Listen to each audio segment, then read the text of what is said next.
Previously on the Leno B show, the champagne arrives. This was a Dog After Dark set at Club Crest in Hollywood.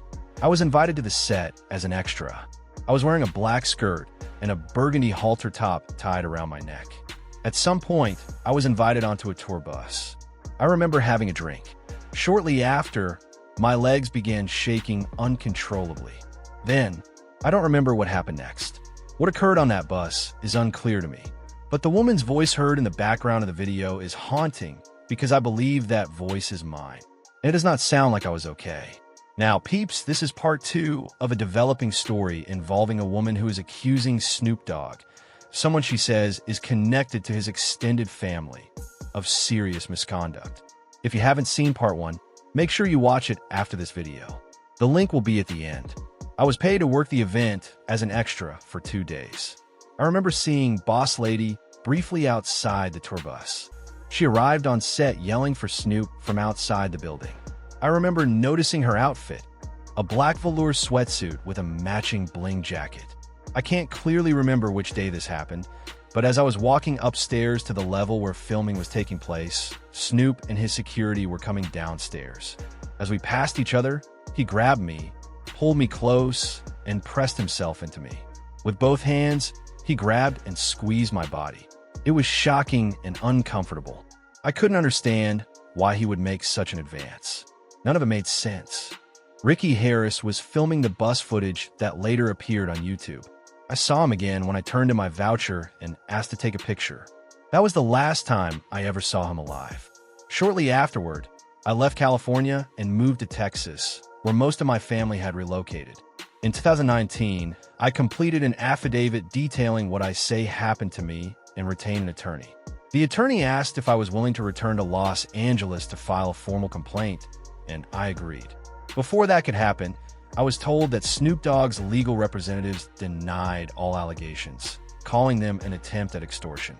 The attorney then dropped the case, stating it was beyond the statute of limitations. I was advised to share my story through media outlets. A third-party media group came to my family's home, filmed an interview, and promised payment. I never heard from them again, and the story never aired. For a long time, even I struggled to understand why I had photos, videos, and proof of participation. Now I understand more clearly. People on the outside often judge women in abusive situations, saying she must have liked it, wanted money, or was lying. We've seen this pattern before. Look at Cassie. Look at Kim Porter. Why did they stay? Why did they participate? What were they promised? Was it fear, manipulation, control, or emotional conditioning? Some describe it as Stockholm Syndrome. Others see it as spiritual trauma. I believe intimacy carries spiritual consequences, and that exploitation can leave lasting damage. I believe what happened to me was intentional. These are my beliefs and interpretations of my experience. I'm not ready to go live yet. I have remained involved in community spaces connected to Snoop's nonprofit work, including Special Stars. I recently celebrated a birthday at Boss Ladies Players Club. I wanted a private, non-confrontational way to address what happened. I wanted them to see that I am a real person, not a false accuser or a headline chaser. In my affidavit, I described 4 separate incidents where I allege I was sexually assaulted.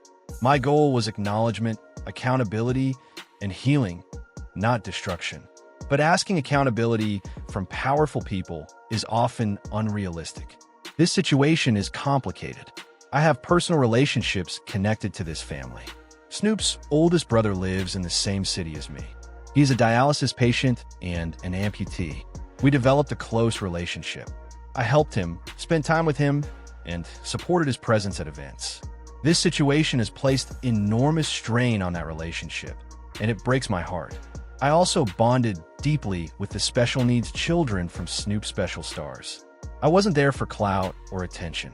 I wanted to show I was human.